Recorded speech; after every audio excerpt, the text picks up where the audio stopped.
पहले किराए की कोख की बात। हिंदुस्तान में ये चलन काफी बढ़ गया है, एक कारोबार सा बन गया है। पैसे के लिए औरतें अपनी कोख किराए पर दे रही हैं, लेकिन हमारे देश के कानून में अब तक इस पर कुछ साफ नहीं, बल्कि कोई कानून है ही नहीं। इसलिए हर नए मामले से एक नई कानूनी पेचीदगी खड़ी हो रही है।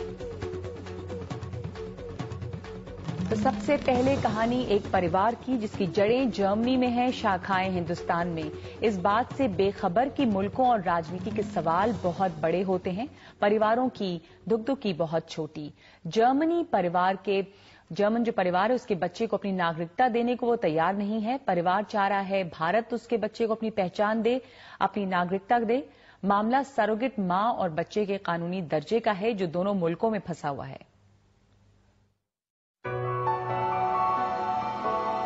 ये दो मुल्क एक दूसरे से बहुत दूर हैं। भारत और जर्मनी के बीच हजारों मील का फैसला है, लेकिन कुछ जिंदगियां ऐसी हैं जो इस विराट भूगोल के दोनों हिस्सों से मांग रही हैं अपनी पहचान, और वो उन्हें हासिल नहीं हो रही। ये कहानी एक माँ पिता और छोटे से बच्चे की है, जिनके साथ जुड़ी है एक और माँ जिसने किराए पर अपनी कोख दी। 4 जनवरी 2008 को एक जर्मन दंपति जान बलाज और सुजैन को मिला उनका बेटा, लेकिन जर्मनी से दूर आनंद में एक सरोगेट मां के जरिए। परिवार जर्मनी लौटा तो पता चला बेटे को जर्मन नागरिकता नहीं मिलेगी, क्योंकि जर्मनी का कानून सरोगेट मां पिता को मान्यता नहीं देता। ऐसे में आनंद ही इस जर्मन दंपति की इकलौती उम्मीद बना, जहां से इन्होंने बेटे के जन्म का प्रमाण पत्र हासिल किया था। माँ पिता ने सोचा बेटा जर्मन न सही हिंदुस्तानी पहचान ही हासिल कर ले। यहाँ आकर उन्होंने भारतीय नागरिकता मांगी, लेकिन केंद्र सरकार ने दी नहीं। परिवार ने अदालत का दरवाजा खटखटाया। गुजरात हाई कोर्ट ने उनके हक में फैसला दिया, कहते हुए कि बच्चे की सरोगेट माँ आखिरकार हिंदुस्तानी है। लेकिन केंद्र ने सुप्रीम कोर्ट में अपील की। सुप्रीम कोर्ट ने पूछा क्या ये सरोगेट माँ बच्चे की अभिभावक कहलाएगी। शुक्रवार को इस मामले की सुनवाई है। कहानी एक परिवार की है, लेकिन इसका वास्ता उस नई बन रही छोटी सी दुनिया में है, जहां कई सरोगेट माएं हैं और कई ऐसे माँ पिता जिन्होंने इस तरह अपना बच्चा हासिल किया है। ये एक बड़ा सवाल है कि रोज सिकुड़ती दुनिया में इन छोटे छोटे बच्चों की सरहदें तय करना, उनसे तकनीकी आधारों पर उनकी पहचान छीनना कहां तक ठीक है। ये पहला और इकलौता मामला नहीं है। मुल्कों के बीच हो न हो, परिवारों के बीच ऐसे कई सवाल आ रहे हैं। किराए की कोख आम होती जा रही है। कई दंपतियों के लिए वरदान से कम नहीं, तो कई के लिए किराए की कोख छोटे से कारोबार का जरिया है। अब तक अलग अलग देशों में इस पर अलग अलग कानून है और अलग अलग नजरिया भी।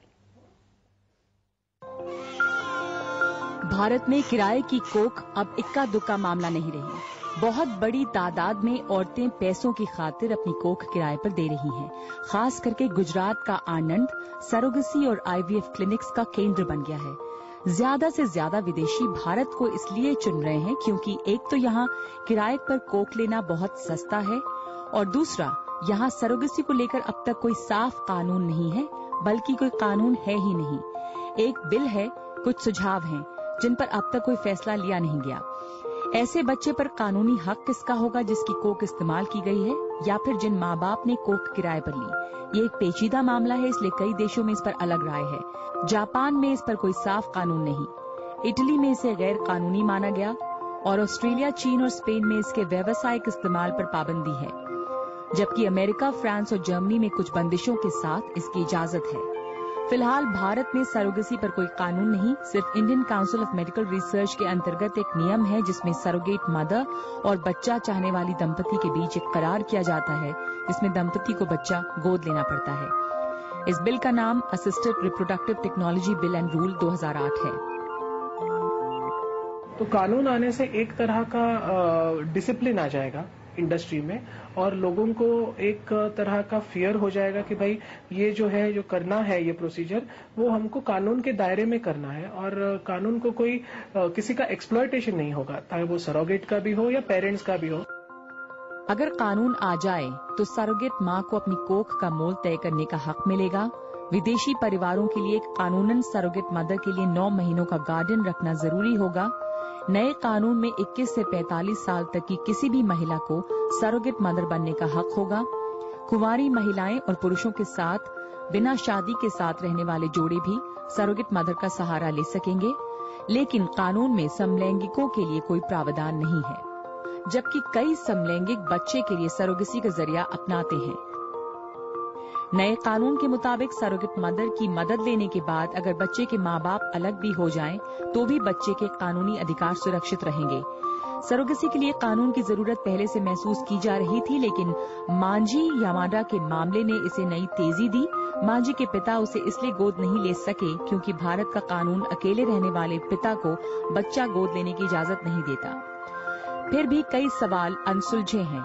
भारतीय सरोगेट मदर से पैदा हुआ बच्चा क्या भारतीय नागरिक होगा, जैसे कि इस ताजा मामले में हुआ है, जहां जर्मन दंपति का बच्चा अब भी अपनी नागरिकता के लिए इंतजार कर रहा है। तो सवाल ये है कि ये सरोगेट माँ क्या होती है, ये किराए की कोख कैसे मुमकिन होती है, ये गुंजाइश मेडिकल साइंस ने निकाली है जो लगातार लोकप्रिय हो रही है।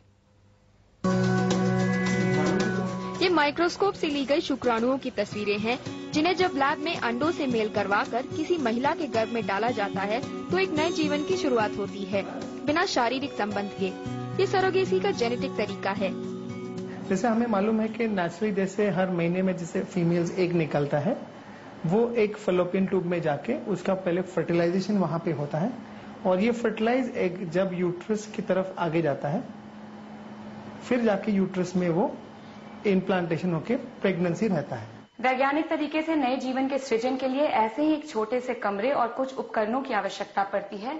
यहाँ जहाँ अंडे ढूंढे जाते हैं, यहाँ जहाँ अंडों को सुरक्षित रखा जाता है, यहाँ जहाँ पर अंडे और शुक्राणु को मिलाया जाता है।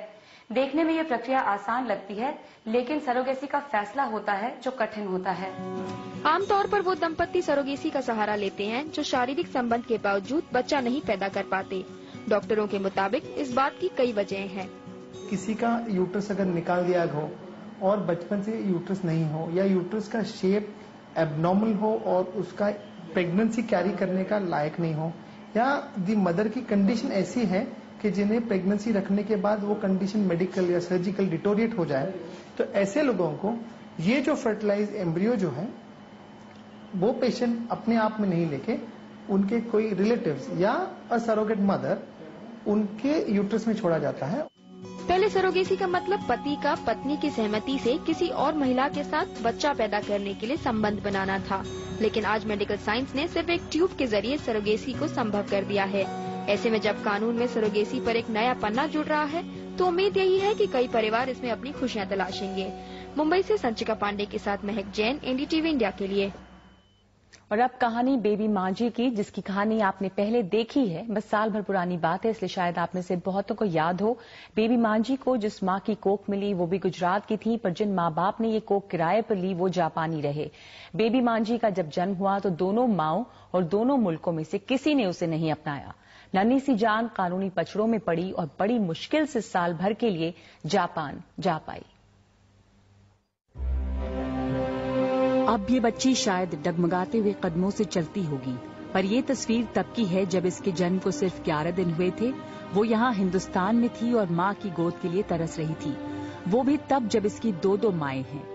बेबी मांझी का जन्म अहमदाबाद के एक क्लिनिक में हुआ 25 जुलाई 2008 में, लेकिन इसकी पैदाइश के पहले जब वो किराए की कोख में पल रही थी तो इसके बायोलॉजिकल जापानी माँ बाप अलग हो गए। फिर जन्म के बाद इसकी जापानी माँ इसे अपनाने नहीं आई और किराए की माँ ने भी इसका सौदा करके छोड़ दिया। पिता को बच्ची सौंपी नहीं जा सकती थी क्योंकि अकेले पिता को बच्चे की परवरिश करने की इजाजत भारतीय कानून नहीं देता। फिर बच्ची की दादी उसे संभालने आई। इस बच्ची की किस्मत ने बहुतों को रुलाया। दादी का बुरा हाल है, खाना नहीं खाया है, परेशान है, पूरी तरह से चाहती है कि जल्दी से जल्दी इसको जापान ले जाया जाए, और इसका वीजा 3 महीने बाद खत्म हो जाएगा। तो 3 महीने बाद अगर ये कानूनी लड़ाई में ये सक्षम नहीं हुए तो इस बेबी का क्या फेट होगा ये अभी किसी को नहीं पता। पिता इसे जापान ले जाना चाहते थे, लेकिन बच्ची का पासपोर्ट सिर्फ माँ के नाम से ही बन सकता था। जापानी दूतावास पासपोर्ट और भारतीय अदालत से नो ऑब्जेक्शन प्रमाण पत्र मांगता था। इस मामले में भी सरोगेसी पर कोई कानून न होने से काफी मुश्किलें सामने आईं। अभी तक हिंदुस्तान में सरोगेट मदर, सरोगेट चाइल्ड के लिए कोई भी लॉ बना हुआ नहीं है। अब तक जो कंसर्न लॉ लीगल अथॉरिटीज है उनके द्वारा कोई लॉ ड्राफ्ट तक नहीं किया गया, बट ये जरूरी है कि अब इस मामले में निश्चित लॉ बने ताकि इस तरह की प्रॉब्लम्स कम से कम बच्चों के लिए नहीं पैदा हो। पैदा होते ही बेबी मांझी लंबी कानूनी पचड़ों में पड़ी। बेबी मांझी की किस्मत फिर भी अच्छी रही कि उसकी 74 साल की दादी उसे 1 साल के लिए जापान ले जाने का वीजा पाने में कामयाब रही। हालांकि उसे जापानी नागरिकता मिलेगी या नहीं, ये साफ नहीं। वैसे किराए की कोख का वास्ता हमेशा कारोबार से हो ऐसा नहीं है। कई नाजुक रिश्तों के बीच भी चल रहा है ये नया तरीका। जिस मां ने किसी बेटी को जन्म दिया वो उसकी बेटी को भी जन्म देने का जरिया बनी, यानी नानी सीधे बन रही है अपनी नाती या नातिन की मां।